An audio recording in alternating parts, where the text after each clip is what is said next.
What's going on, everybody? It's been quite a while since I've updated the channel on the car here. I think I left off when we were putting in the carbon fiber tubs and doing the interior and stuff, and now it is July, almost end of July. I've got 21 passes on the car and we've already set a personal best. So I thought it would be a good idea to do a little update video, kind of insert some stuff from where we left off to where we are now, and just get you up to speed. So follow along, appreciate you watching, and let's get into it.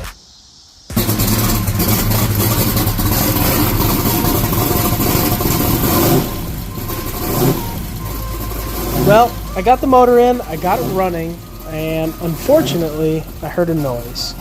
And it turned out, after a lot of troubleshooting, that cylinder number 3 also got the wrist pin from when we lifted the head last year. So now rods and pistons were going to be part of the rebuild.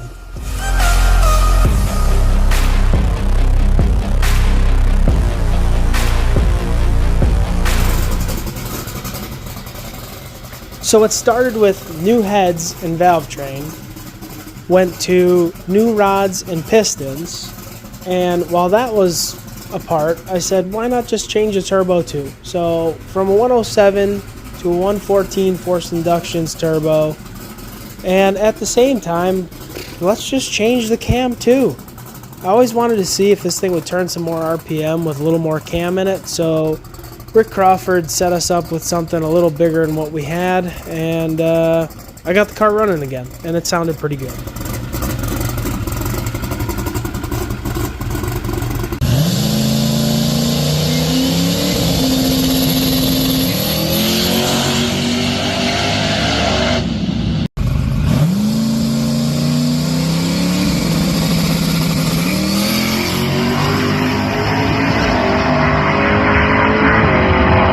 So our first outing to GLD went so great, it was unbelievable. Off the trailer, it went 128 to the 60 foot. I only brought it to the 1.2 so we can keep an eye on the tune-up and start working into things. So much has changed on this car, I just did not expect it to just go right down. I couldn't have been happier. At the end of the night, we went 490 whatever, and there was no power in it. So it was just the start, and I knew we had a lot of potential at our hands there. So the next outing with the car was at Byron Dragway, and Caddy and CJ made it out, which was awesome because CJ hadn't been to the track in a while, and he's now a little bit older and able to understand it, and he really had a blast. With the car, we had some struggles. As we started to put a little more power to it, it was just too violent on the hit and spinning the tire. After some going back and forth with Matt Bell at Redline Motorsports, he helped out with some of the tuning stuff, and we just decided that the car needed a converter change. It was just a little too tight. So next up was bring it home, swap the stator, and head back to GLD for more testing.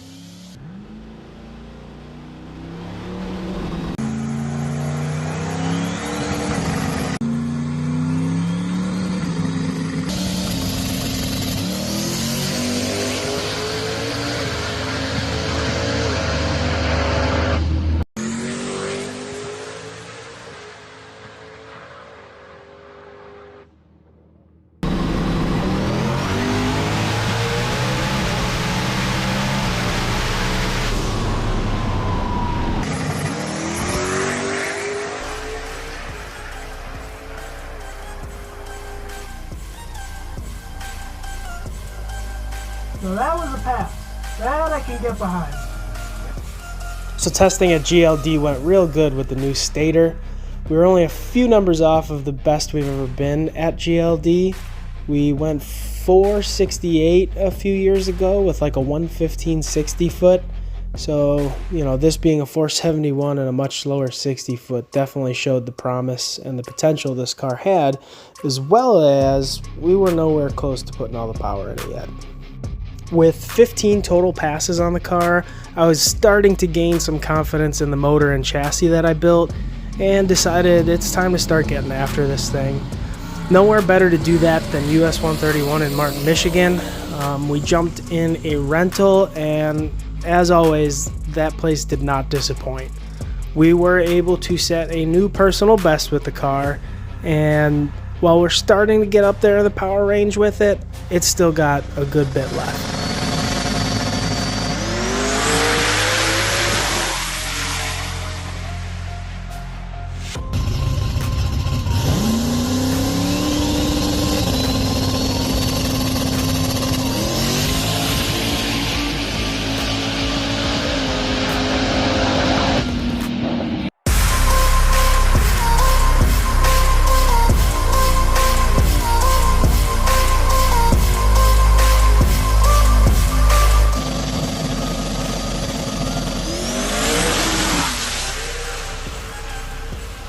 We had a killer outing, but as always, I found things I want to change and things I can improve upon, and you know we're going to be back out trying to go quicker.